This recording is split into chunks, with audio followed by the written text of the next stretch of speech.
Okay, John, this is at the beginning of the session with the driver. Setup looks good. A little wider stance than you had last time. That looks good.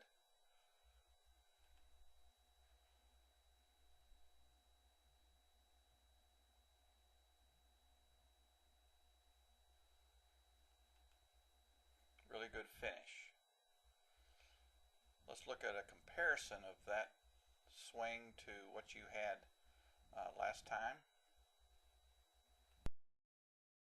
Here you are at impact, and they look very similar.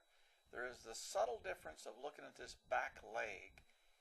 This back knee is driving more. You're turning your hips a little bit more. You're definitely moving more on top of this front foot than you were last week. So that's a much better impact position this week. Very good. Here we are in the finish of the swing, and we can really see a difference here. You've got a full finish on this week's swing. You can see how this knee is all the way up to the other knee. You're standing tall here. You're still kind of hanging back here. This left arm is, I can't even see your elbow in this week's swing. You've turned and rotated your upper body a real good full turn. You're kind of just arm and hand swinging here. You're not really incorporating your body in the swing. You can see how your left hip is hanging back. You've rotated this left hip all the way around. Your belt buckle is facing much further to the right than you are here. Here you're facing almost this way, and here you're still kind of facing that way with your belt buckle. You're off this back foot much more. This is a much more complete, elite type of player finish. Much better. The main thing that we worked on in this session is your grip and your ball position with the driver. You had a tendency with your right hand to grip it a little bit, what we call a weak position, where you had your thumb on top of the handle. And we rotated that a little bit more behind the club, and that's going to allow you to more consistently square the club up.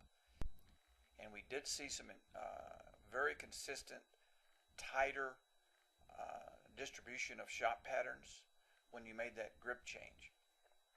There was still a little bit of a tendency for the club to be slightly open,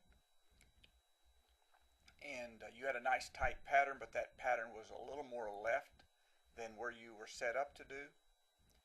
I did not want to rotate that hand anymore.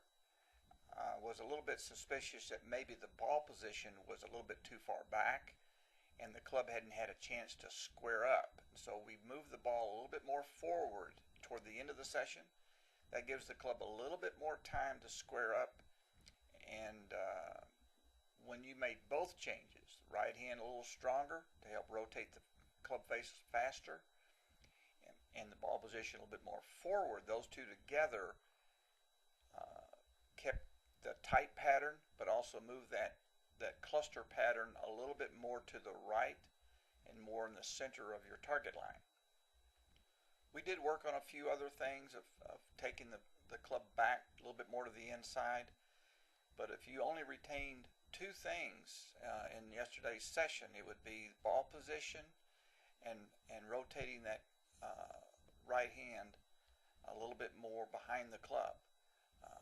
I really like the ball pattern that you hit then. And remember, that new grip is for all clubs and not just the driver. The only other thing that we worked on a little bit was in your setup.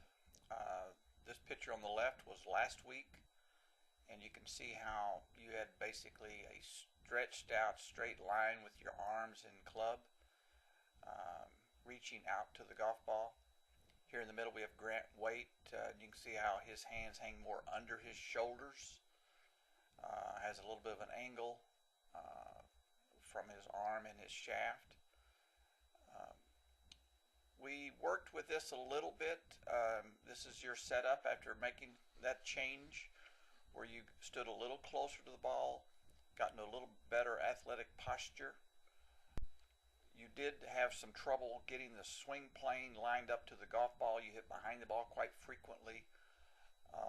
You had trouble lifting the arc of your swing and getting it level with the golf ball when you made this change.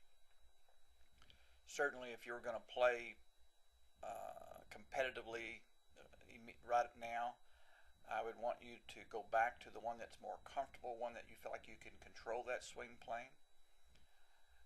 There's no question in my mind that over time you're going to want to slowly move towards this more athletic setup, but you're going to have to do it and work on it on the range quite a bit until you can not only feel comfortable in the setup, but you learn to reshape your swing plane so that you're lined up to the golf ball at impact.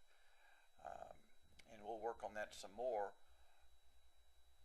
It's not as high a priority to me right now.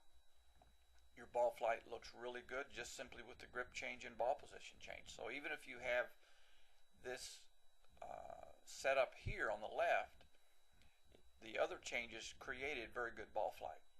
So I'm more about changing ball flight than changing swing. I only want to change swings if it's going to improve ball flight.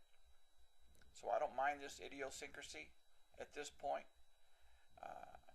I do think over time this setup here with a more relaxed setup and the hands more under the shoulders, you might develop a more consistent ball flight. That's all for now. I look forward to seeing you in a couple of weeks.